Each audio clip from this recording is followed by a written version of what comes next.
المالية توافق على تثبيت أصحاب العقود. وزير النفط يستجيب للمندلاوي بتعيين حراس الشركات. التجارة توزع سلالا غذائية على المتعففين. أهلا بكم. رفع مجلس النواب جلسته العاشرة من الفصل التشريعي الثاني إلى إشعار آخر. الدائرة الإعلامية للبرلمان ذكرت أن المجلس رفع جلسته بعد مناقشة ملف شح المياه وإيجاد معالجات له بحضور وزيري الزراعة والموارد المائية والكوادر المتقدمة في الوزارتين. وخلال الجلسة أكد وزير الموارد عون ذياب أن تركيا لم تلتزم بالتزويد العراق بحصته المائية، داعيا رئيس الوزراء ووزراء الخارجية إلى التحرك السريع تجاه أنقرة. وفي ذات الاستضافة أكد النائب عادل الركابي أن تركيا أقامت 22 سدا على نهري دجلة والفرات، كاشفا عن إلغاء قسم المياه في السفارة العراقية في أنقرة دون معرفة الأسباب. رئيس مجلس النواب محمد الحلبوسي أكد أن قضية معالجة شح المياه تحتاج إلى جهود فنية وسياسية على المستوى الداخلي والخارجي، مشيرا إلى أن مياه السدود بدأت بالانخفاض مما أدى إلى نقص الكهرباء. عضو مجلس النواب كريم حسين دعا في تصريح للعهد إلى التعامل مع الجانب التركي بما يتناسب مع حجم الضرر المائي الحالي في العراق. عد النائب جواد البولاني قضية سماد الدابة المسرطن أخطر من سرقة القرن الخاصة بالضرائب. البولاني وخلال استضافته وزيري الزراعة والموارد دعا إلى تقديم المقاولين والتجار المسؤولين عن هذه القضية وتقديمهم إلى العدالة. ترأس رئيس الوزراء محمد الشياع السوداني اجتماعا خاصا بمشروع تحلية المياه في محافظة البصرة. اجتماع السوداني الذي ضم محافظ البصرة ووكيل وزارة التخطيط ومدير عام دائرة الماء في وزارة الأعمال والإسكان والبلديات شهد مراجعة القرارات السابقة والخطوات المتخذة بملف مياه البصرة. هذا ووجه السوداني بعقد اجتماعا بداية الأسبوع المقبل بحضور ممثلين عن وزارات الإسكان والبلديات والكهرباء والنفط وهيئة المستشارين وبحضور الاستشاري النمساوي لوضع خطة عاجلة في إنجاز مشروع متكامل يشمل تحلية مياه الشرب وتوليد الطاقة الكهربائية وتوفير المياه لرفع طاقات المكامن النفطية في محافظة البصرة. عقدت الهيئة العليا للتنسيق بين المحافظات جلستها الأولى برئاسة رئيس مجلس الوزراء محمد الشياع السوداني. بيان للمكتب السوداني ذكر أن الهيئة قررت تشكيل لجنة برئاسة رئيس سكرتارية الهيئة العليا للتنسيق بين المحافظات عقيل محمود كريم لتتولى دراسة مسودة مشروع تعديل قانون المحافظات غير المنتظمة في إقليم، لافتا إلى أن اللجنة ستقدم توصياتها النهائية خلال 90 يوما من تاريخ صدور أمر تشكيلها. وأوصت الهيئة بإدراج نص ضمن قانون موازنة 2023 يخول المحافظة المصادقة على الموازنة للإدارة المحلية لحين انتخاب مجالس المحافظات وإرسالها إلى وزارة المالية للمصادقة. أكد عضو ائتلاف النصر أحمد الوندي توفر عوامل نجاح لحكومة السودان. الوندي وخلال استضافته في برنامج بتوقيت العاصمة قال إن السودان لديه فريق حكومي جيد ومنسجم. أصدرت وزيرة المالية طيف سامي إعماما لتثبيت جميع العقود في الوزارات ممن لديهم خدمة لا تقل عن 2 سنين. وبحسب وثيقة حصلت العهد على نسخة منها فإن الإعمام يأتي استنادا لتوجيهات رئيس الوزراء محمد الشياع السوداني بموجب كتاب الأمانة العامة لمجلس الوزراء المتضمن تقديم وزارة المالية معلومات تفصيلية واضحة ودقيقة ومقادير الكلف المالية الحقيقية في حال تثبيت المتعاقدين ممن لديهم خدمة عقدية لا تقل عن 2 فأكثر.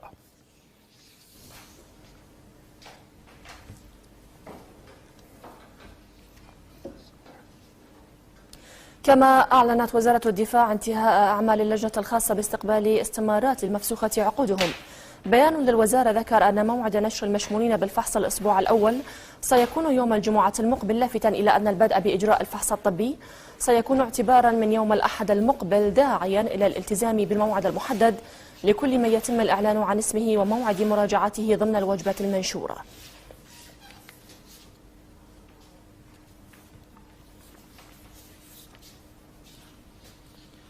وافق وزير النفط حيان عبد الغني على طلب النائب الأول لرئيس البرلمان محسن المندلاوي بتثبيت الحراس الأمنيين للشركات النفطية.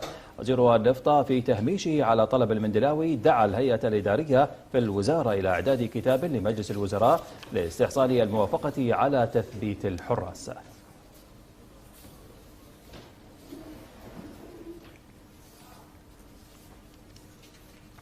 مشاهدينا، وينضم معنا الآن عضو مجلس النواب ست وفاء الشمري. مرحبا بك ست وفاء. يعني بداية، مجلس النواب اليوم استضاف وزيرين، يعني ما الذي رشح لكم من هذه الاستضافة؟ بداية أرحب بحضراتكم وبالمشاهدين الكرام.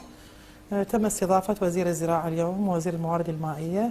طبعا الوزراء لم يتسنموا المنصب خلال فترة قليلة جدا. احنا من نروح نتهمهم اتهامات نقول انه هم السبب اللي صار حاليا، لكن اللي صار هو نتيجة تراكمات الحكومات السابقة اللي ما عرفت منطت خطط مستقبلية لشحة المياه للزراعة. عندنا اليوم احنا هسه اتكلم عن واسط، انا نائب عن واسط. واسط هي سلة العراق الزراعية. المفروض احنا من تكون انه محافظة منتجة للزراعة اكو خطط مستقبلية. يعني ما اجي افاجئ الفلاح او المواطن انه ها احنا ما عندنا امكانية انه نعطيك ونزودك بكميات من المياه حتى تسقي الزرع مالك، او احنا ما عندنا امكانية نوفر لك السماد بهذه الكميات اللي تحتاجها انت. اليوم الفلاح البذور، السماد، الاسمدة والبذور والمبيدات ده ياخذها باسعار باهظة الثمن، وبالمقابل من يجي بها للدولة ياخذوها بنفس السعر. فبهذا الفلاح صار عنده نوع من الإحباط. احنا اليوم اللي طلبناه من الوزراء انه زيادة الحصة المائية، اتخاذ الإجراءات اللازمة المستقبلية لأن لا نوقع بالخطأ نفسه اللي حاليا احنا به اليوم، ولا دول الجوار تصدق علينا مثل تركيا اللي صرنا احنا هسه رغم الأمطار اللي صارت السنوات الماضية ما عرفنا نستغلها بصورة صحيحة. قضية الزراعة، قضية الفلاح قضية اليوم الفلاح يعاني ما يعاني بسبب عدم الاهتمام من الحكومات السابقة. نحن نستبشر خير اليوم بالسيد محمد الشياع السوداني والكابينة الوزارية الجديدة. الرجل يشتغل، بداية صح، بداية جيدة، متابعاته اليومية لجميع مفاصل الدولة. هذا أيضا أنه ما يخلي وزير أو أي مدير أو أي شخصية معينة راح تتكاسل أو تترك العمل أو يدخلون مدخل فساد. فنتأمل خير إن شاء الله بالمرحلة القادمة. اليوم الفلاح عندنا السلف الزراعية طالبنا اليوم من السادة الوزراء بتخفيضها أو تقليلها، أو أنه يعني يروح النصف من يعني أوصف لك إياها، أنه الفلاح عند ماخذ سلفة من الحكومة. أي نعم. نعم.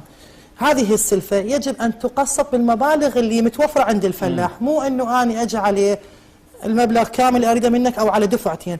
ثانيا عندنا قلت لك ذكرت لك أنه في واسط هسه احنا عندنا صويرة، زويدية، عزيزية، شحيمية، هذه المناطق تقريبا منتجة للزراعة على حساب أنه يجون علينا المواطنين. تطلع اليوم عليهم دوريات قطع المكاين مالتهم والماطور ينقطعوا هذا بدون سابق أي إنذار.